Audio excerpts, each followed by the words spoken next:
Hey everyone, this is Dr. Jimenez and welcome to APA Citations in your discussion board posts. The purpose of this video is to give you some guidelines around making sure that when you do begin to post in our discussion boards and you begin replying to some of our questions starting in weeks 2 and 3, you are also citing when appropriate. So the purpose of this video is really to give you some guidelines around your discussion board posts and how you can include APA in your discussion board posts.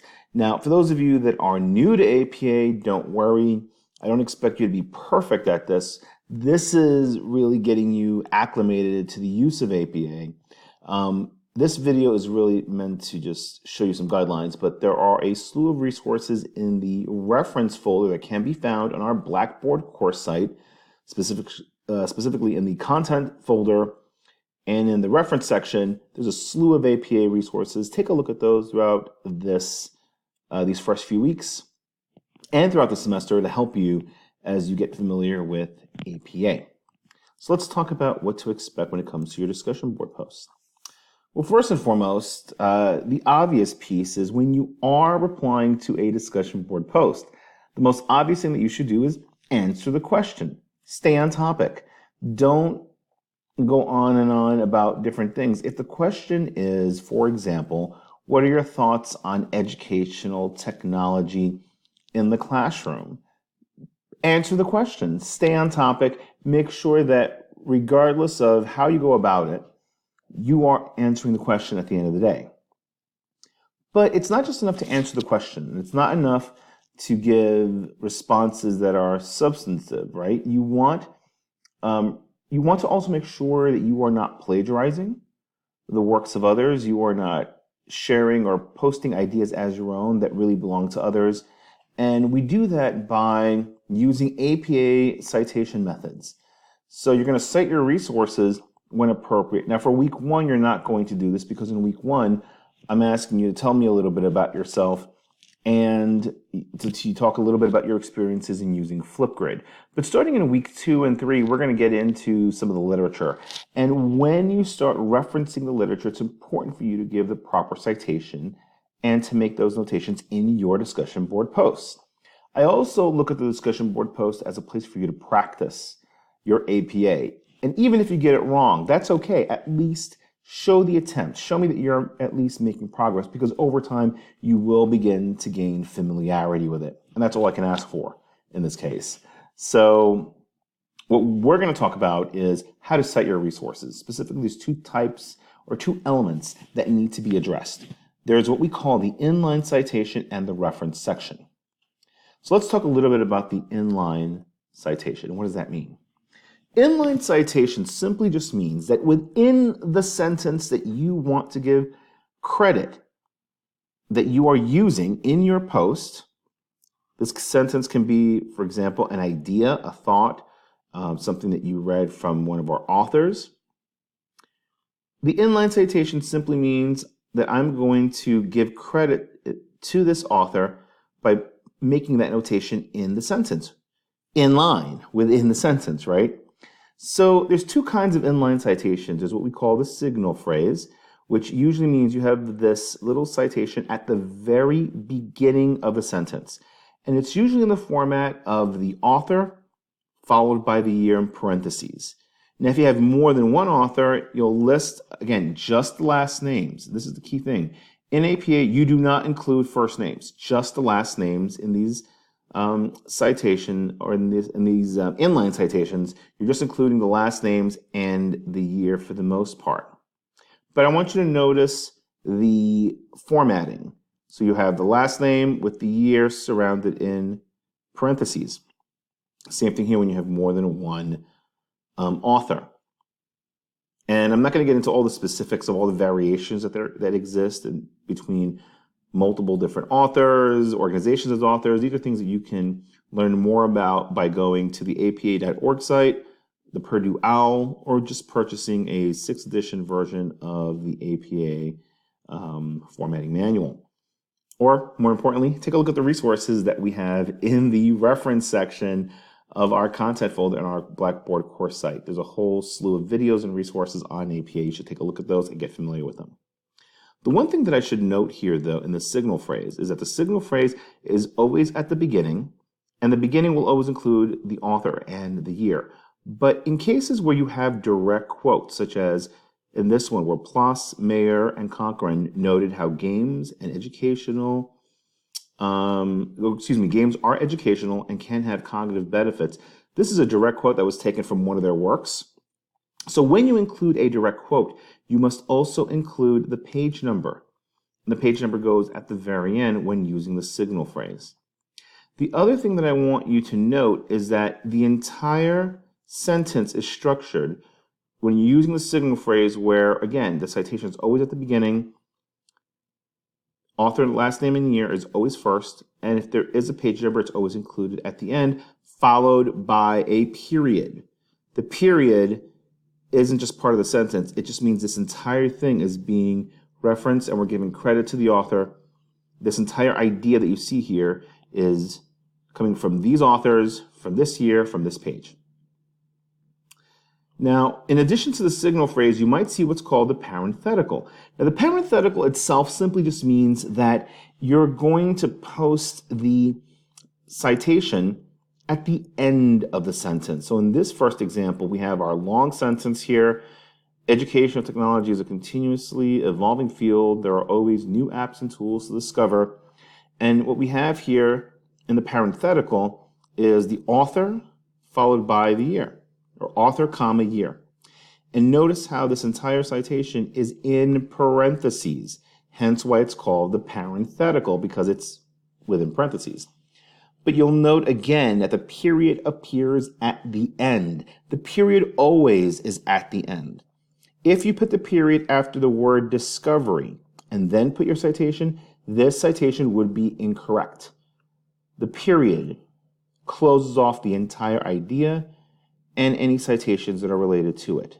So make sure that you follow this format when giving credit if you decide to use the parenthetical format. Another example is listed here below where we include, in this case, there we go, another citation that uses the parenthetical, but in this case, we're giving more specific credit to the author.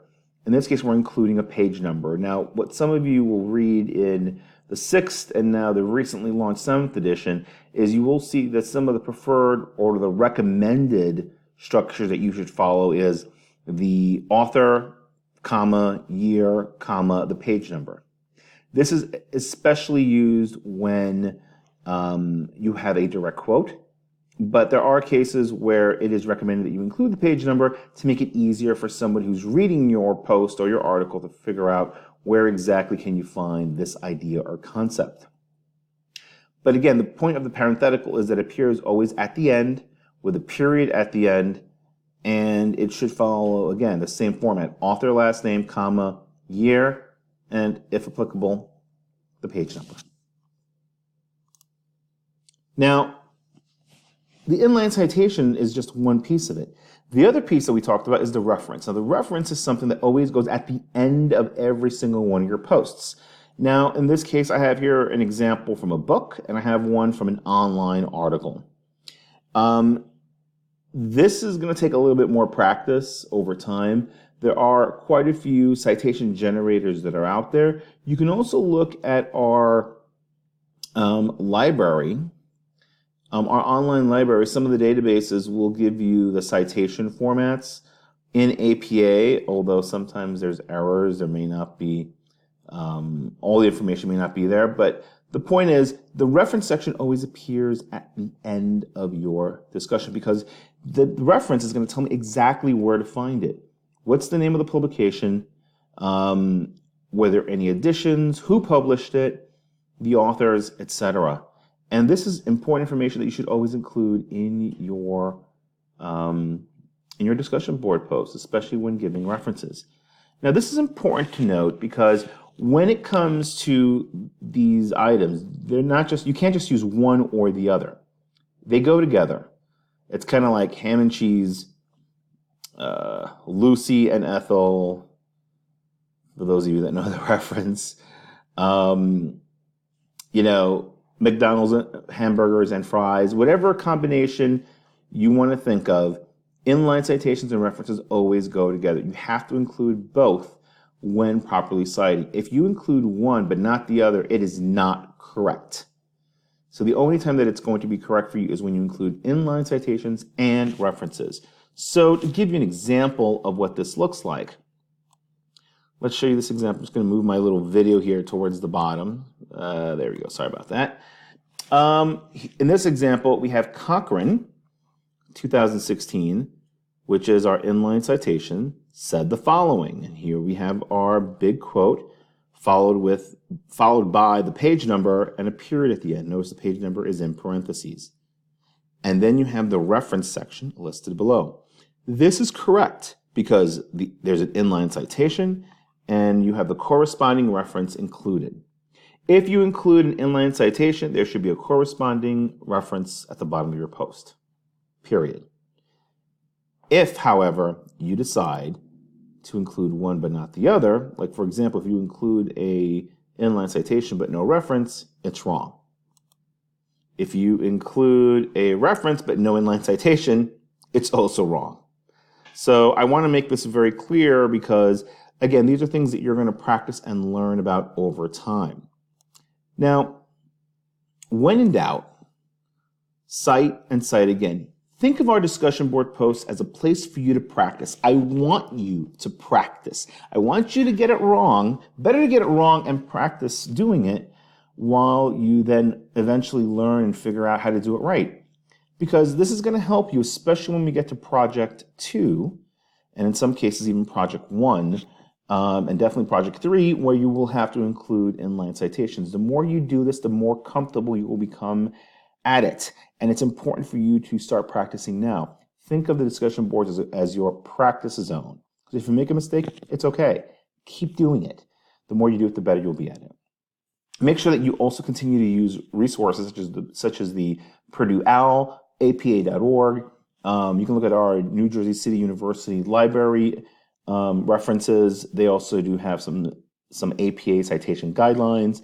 There's a slew of resources out there on including our reference folder in the content section of our Blackboard site. So take a look at those and get familiar with them.